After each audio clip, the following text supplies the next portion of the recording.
假如书籍会说话，今日对话。1984。Mr. Winston, you said that data surveillance in modern society is like a transparent fish tank, but I don't see the problem with being monitored since I haven't done anything wrong. When not doing anything wrong becomes the standard for self-restraint. You have proactively narrowed the radius of your freedom. The most terrifying aspect of surveillance is not that it records behavior, but that it transforms it. You will naturally adopt a pose for display in a fishbowl. But the presence of cameras everywhere has indeed led to a decrease in crime rates.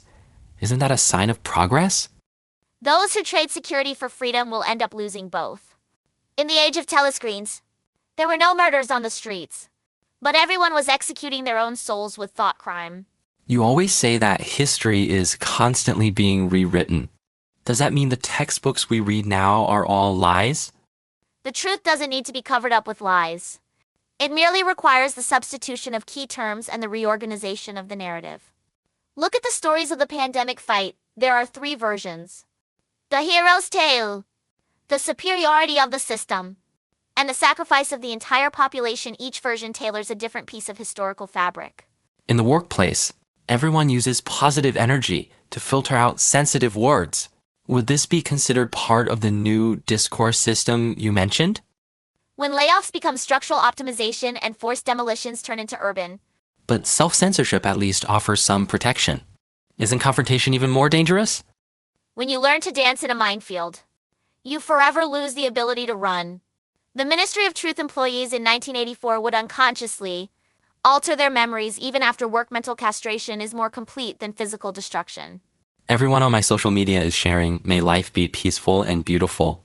Is there something wrong with being positive about life? The pigs in the sty are also eating enthusiastically. The key point is not what kind of life you display, but what questions you hide.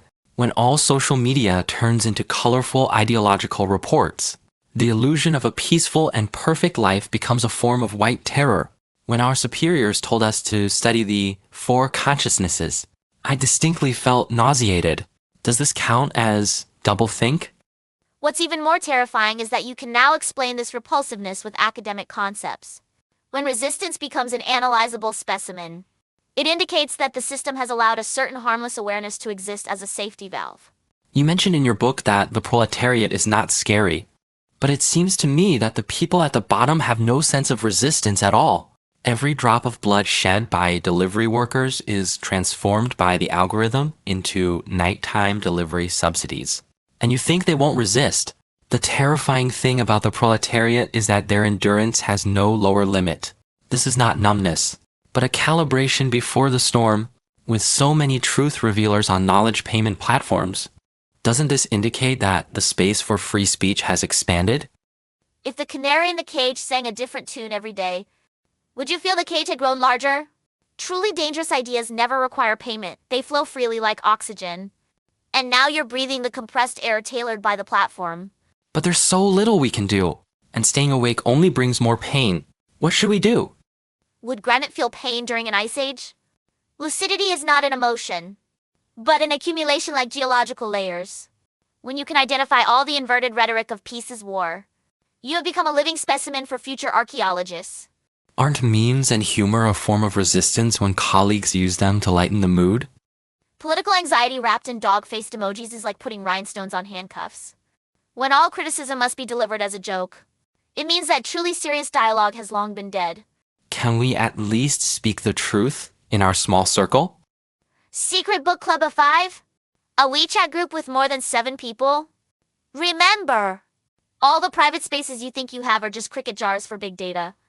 When the lid is lifted, the cricket fighters have long since noted the length of every insect's antennae. This sense of despair is almost overwhelming me. Is there no way out? Remember this suffocating feeling. It is the seed for cultivating an antifragile personality. The diary I wrote in the cracks of the wall has evaporated. But before those words oxidized, they had already pollinated 100 souls. But what can an ordinary person change? Change begins with refusing to be a data aggregate.